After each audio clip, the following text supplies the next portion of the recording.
So. I actually died from that, huh, said the human. Seems kind of anticlimactic. The Reaper sighed. As a quasi-metaphysical metaphorical anthropomorphization of the transition of consciousness from the state of being to non-being, he didn't actually need to breathe. He had no biological processes at all, and therefore no need for organs to support those processes. He had lungs, though, and those lungs existed solely to power sighs like that one, because mortals so frequently said or did things for which a sigh was the only possible response. Especially this mortal. I am uncertain what you expected, the Reaper replied. Having spent so much of your existence consuming intoxicants in this very establishment, that your end should occur as a result seems only apartment. The two stood side by side alongside the bar in Thurskak's House of Recreational Toxins, a tavern-like establishment which could not honestly be referred to by the traditional descriptor of a wretched hive of scum and villainy, solely because villainy was far too ambitious a career aspiration for its denizens. Only the human and the black-robed figure beside her were moving or speaking. The bar's other inhabitants, from the white-furred lump that was Thurskak the barman to the four-armed Jixavan coming in the door, from the Felra whose bodice was being stressed to the limits of textile engineering to the three bristly-furred Zarg spacers collapsed across the bar, were all frozen into sepia-toned immobility. The human reached down and poked the nearest form slumped face down on the filthy bar top, which was her own corpse. Well, at least I died looking good, she said. Check out my ass in those pants. That's a 10 out of 10 right there. She slapped her own mortal remains smartly on the derriere. It is a 7, at best, the Reaper answered, just a little brusquely. Now, shall we be about our business? A 7. The human sounded offended. What would you know about fine female asses, Bones? I'm sure you like them with no meat on them. The Reaper sighed again. He had the idea that he would be doing a lot of that, before this job was complete. He propped his harvesting implement against his shoulder to free up a hand. The implement, like the hand that wielded it, was constantly shifting its form.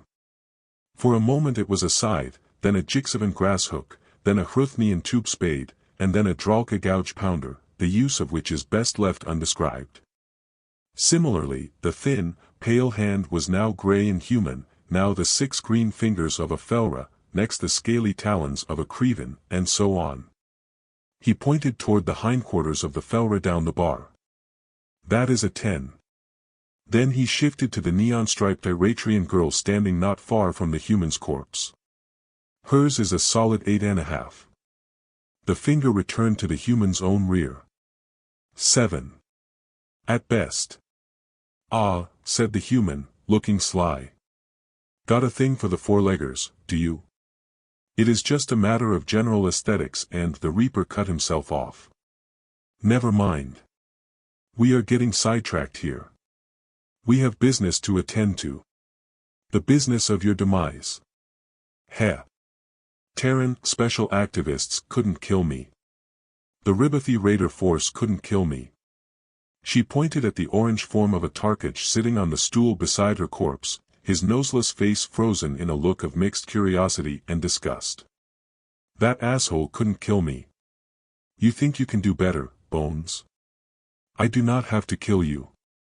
A combination of hubris and alcohol poisoning has already done so. Your own decision to engage in a drinking contest against 3 Zargs simultaneously has brought you to this state. A contest which I fucking won. The human straightened herself and thumped a hand on her chest. Indeed. Congratulations on your victory. You can consume more intoxicating solvents than 3 other beings combined. Now please come along with me to claim your prize. What's your hurry, Bones? Got a hot date later? There is no hurry, for there is no future, the Reaper replied, with the placidity of the immortal. There is only now. But delay gains nothing. Does delay cost anything? The Reaper sighed again. Only my patience. Then hold your horses. The human snickered in a way that somehow managed to be far more infuriating than such a minor thing should have.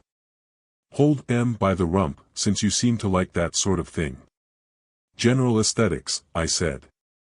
Yeah, whatever. She reached across the bar and tried to lift a glass off it, but it was as fixed and immutable as the rest of the frozen world. Hey, Bones. Could you free up one of these for me? The Reaper found himself wishing he could throw back his cowl so she could experience the truly epic disbelieving stare he was giving her. Alas, the job of psychopomp was governed by certain long-standing rules and cultural conventions, so the cowl stayed up.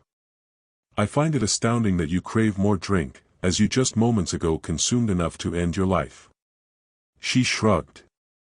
Well, if my life's already ended, that's one limitation removed, right? So how about it? Would doing so make you more amenable to concluding our business? I've been told liquor makes me more approachable. This was accompanied by a coquettish flutter of the eyes that looked only mostly insincere. With another of those sighs for which he was so well equipped, the Reaper made a single pass of his ever-changing hand. The glass came free and the human raised it to her lips. She drained it in one long gulp. So, to our business, the Reaper tried again. The human cut him off. Yeah, about that. I got questions, Bones. Mortals usually do. He made a get-on-with-it motion with his hand. So, to quote the ancient human philosopher Gunsandrosis, where do we go now? You go to face your final judgment. The Reaper prided himself on the lack of an unvoiced, duh, in that answer. But then, he'd spoken that line enough times to be more than practiced at it. And my judgment involves what? She toyed with the glass in a way that implied she was thinking of tossing it at his head. I cannot say. My role is to harvest and convey. I do not judge. You judged my ass a 7, she snapped. I do not judge souls. Good thing, too. She set the glass back on the bar and tried to take up another. With another of those sighs, the Reaper waved a hand to free it up for her. Your judgment seems doubtful, in my experience. I mean, 7. Really? You do not intend to let that go, do you? She smirked. I didn't get to where I am today by letting things go, Bones. The Reaper inclined his head. Indeed? Perhaps you should ponder that fact. The human concealed her scowl by knocking back the drink she had taken from one of the passed-out Zargs. The scowl turned into a grimace. Blee. Peddle brandy. Damn Palm's taste in booze is nearly as bad as your taste in butts. Unseen by the human, because of the whole cowls and traditions thing, the Reaper rolled his oblivion-colored eyes. He had never been so thankful to be merely the harvester. Whatever final judgment this one wound up at, some poor bastard was going to be stuck dealing with her for all eternity. Got another question, she began. No, none of your other body parts rate any higher than a 7 either. That wasn't the question, Bones. She leaned back, her no really it was better than a 7 but against the bar. The look she sent him was as unreadable as a Dianetics fanfiction. What's this I hear about you and playing games? I assume you refer to the Reaper's challenge. I guess. Isn't there a rule about, if someone beats you in a game, you have to let them live? There is no such rule. The Reaper took great delight in telling her this. He paused for a moment, just to savor the way her expression started to crumble in spite of her best efforts to prevent it. When he had let the pause hang for long enough to get her back for all that business about butts, he went on. However, there is a tradition of mortals winning a reprieve for my attentions by victory in a contest. And for one such as I, tradition is far more binding than mere rules. And this contest? It may be of any sort you choose, the Reaper explained, again in the tone of one who has made the same speech more times than memory could hold. Physical, mental, artistic, it does not matter. But it must be a contest of pure skill, with no element of chance. No dice, cards, or any random component whatsoever. The contest must have a defined ending point and a clear winner. I have run races, fought duels, played board games, and performed musical selections. I have been challenged as many times as there are stars in this universe, and the number of times I have been bested can be counted on your 2 hands.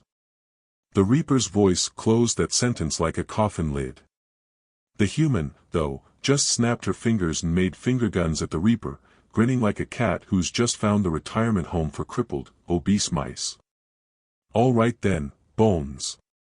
I challenge you. Let me just get the equipment, here. She clinked the 2 glasses she'd borrowed together on the bar, then vaulted over it and began rummaging around on the lowest shelf, just behind Thurskak's frozen form. I know he's got some here somewhere, aha. Bones. Loosen this up for me. With another of those too plentiful sighs, the Reaper freed whatever she had her hand on to allow it to slip into the space between moments where he and the human now dwelt. The whatever turned out to be a bottle of some rich brown liquor, dust-covered and expensive-looking. Rialto double bourbon, the human explained as she set the bottle on the bar. The real stuff, not synth. I knew that cheap fuzzball had to be hiding some goodies back here. She bopped the immobile Thurskak lightly upside the head. In a moment, she had both glasses poured full. She held one out to him. Even with an eternity of practice, the Reaper wasn't sure whether the amount of scorn and disbelief in his voice was adequate to the task of conveying to the human just how deeply stupid she must be. A drinking contest? Really? You are aware that I do not possess the necessary organs to suffer intoxication, are you not? The scorn hit and bounced right off. No, not a drinking contest, Bones. These are just the props. One for you, one for me. She clapped her hands and regarded him with uncharacteristically serious eyes. The name of the game is Copycat. I'm going to take this booze and offer some, rather elaborate toasts. Anything I do or say, you have to copy me. If you don't or can't do exactly what I do, I win. But if you can copy me perfectly for 3 minutes without messing up, you win. The game starts when I count to 3. Does that sound fair? Or do you not think you can keep up with Little Miss 7 out of 10? The Reaper considered for a bit. I see no loopholes. Very well, I accept your challenge, mortal. Should you best the Reaper, you may return to life until next we meet. Should you fail, you go immediately before your judge. A swirl of dust poured from his sleeve, resolving into the shape of an hourglass. Then 1, 2, 3, said the human, and the Reaper turned the hourglass over. The human raised her glass, then swung it through a complex loop of figure eights as she said, "Here's to the Hruthnians. May their muscles be as thick as their heads." She brought the glass to her lips and downed a swallow. The Reaper flawlessly matched her movements, intoning right behind her, "Here's to the Hruthnians. May their muscles be as thick as their heads." As she had done, motion for motion, he brought the glass within his cowl and took a drink. Lacking any digestive system, the booze simply vanished into the void as it passed into his throat. "Here's to the Felra." The human swept her glass in a 7-pointed star shape. "May their awesome racks bounce forever." She spun in place, stamped her feet, and downed another gulp. Again the Reaper mimicked her. Word for word, motion for motion. The drink wasn't bad. Rialto double bourbon was silky smooth, like liquid smoke. It was good enough that the Reaper considered adding some more internal organs to enjoy it properly. But later, once this infuriating human had been defeated and dealt with. And here's to the Tarkich. The human crouched down and passed her glass back and forth around and between her knees as she spoke. May God make them not quite such assholes the next time he builds a universe. Another drink, and her glass was halfway empty. The Reaper sneered, but only internally, as doing so physically would be performing an act that the human had not. If she thought that his robes would hinder his ability to duplicate her movements, she was to be disappointed. The heavy black material, being entirely metaphorical, parted at a thought as he passed his glass to and fro as he copied her toast. He wanted to tell her, too, that neither God nor the universe worked quite that way, though it was not an unworthy wish. Tarkage really could be dicks.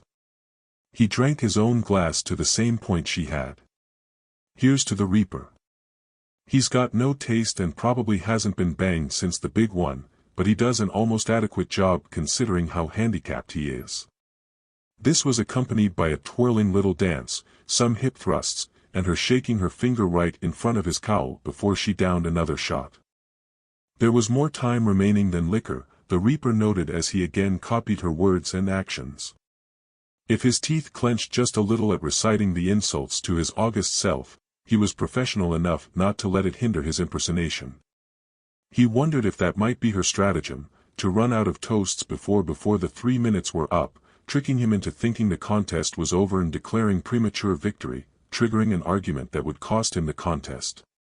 Not a terrible plan, if so, but one that he was not going to fall for, he thought as he drank his requisite shot. Here's to the humans, she practically sang, swinging her hands as though conducting some invisible choir.